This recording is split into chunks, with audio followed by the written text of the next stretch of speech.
This is a very expensive package because inside is all the new iPhones, the 17, the Air, the 17 Pro, and the 17 Pro Max, and pretty much starting with the 17, which I've got here in Sage. This feels pretty identical to the unboxing experience last year. Same USB-C cable with the same SIM ejector. You got a bunch of papers, which now include an energy score, so thank you EU, I guess. And the phone. So, very first thing I did was connect up the iPhone 17 and the iPhone 16 to the same ultra-fast charger. They started with dead batteries, but after 10 minutes, the 17 got to 26%, compared to the 16's 21%. So here, we've got the iPhone 16 next to the iPhone 17, and if you look at this part of the screen, you can see pretty clearly, actually, that the 17 is cutting out about a third of the incoming reflections. You can still sort of see what's there, even with the light shining on it. But then, I put it side by side with Samsung's Galaxy S25 Ultra. And, well, let's just say that phone has nothing to worry about. Compared to the new iPhones, Sammy is getting rid of, I would say, an additional third of the reflections. And it's pretty good news, because the 17's peak performance was 4,869, which is almost 30% higher than what the 16 got, with also higher stability, meaning it retained more of that performance over the course of the test. Okay.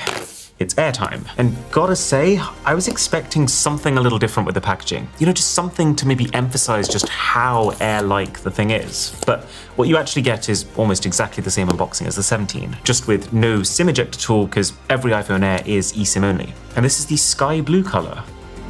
Oh, I just realized what they did there. Get a much higher peak score of 4,717, but two things.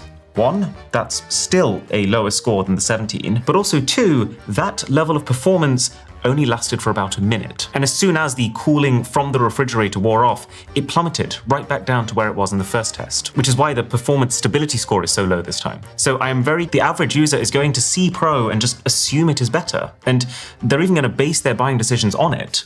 The speaker on this iPhone Air, yes, I said speaker, it's single, is a little bit different. You remember when all phones used to have a single speaker back in the day and it was downward firing? So we're clear, pretty much every single camera on every single other phone has a rectangular sensor like this, designed to take rectangular photos that use that whole sensor. The iPhone 17's front camera, though, is a square. This is the reason why you can take shots in portrait, so that'll use this part of the sensor, and then without rotating the phone, also shots in landscape now, just by instead using this part of the sensor. Like, first location I tested this, I managed to get 5G on my 17 Pro Max, while my 16 Pro Max was only getting 4G, so my speeds were over 10x. Second location, both phones got 5G, but the 17 Pro Max was still faster 5G by more than enough to notice. And then we went remote, where I was still managing to get some signal on the new phone, but zero on the old ones. And it's a little bit underwhelming. Like in this example, compared to last year's 16 Pro Max, this is the 1x shot, then we get to 4x. So this will activate this new phone's telephoto camera, but even then, there really isn't that much in it. And then by the time we get all the way up until max zoom,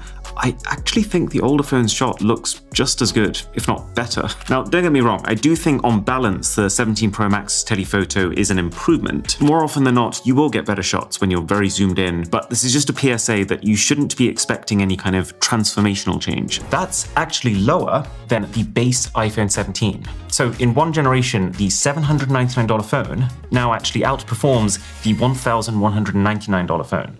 And that leaves us with the iPhone 17 Pro, which we've got in cosmic orange, and then the 17 Pro Max in deep blue. It is unusual that there's no black option this time around, but I mean, let's be honest, I probably wouldn't pick it anyway. I actually love the orange. And then this Pro Max color is pretty toned down, the safer, more sophisticated option that I would completely ignore.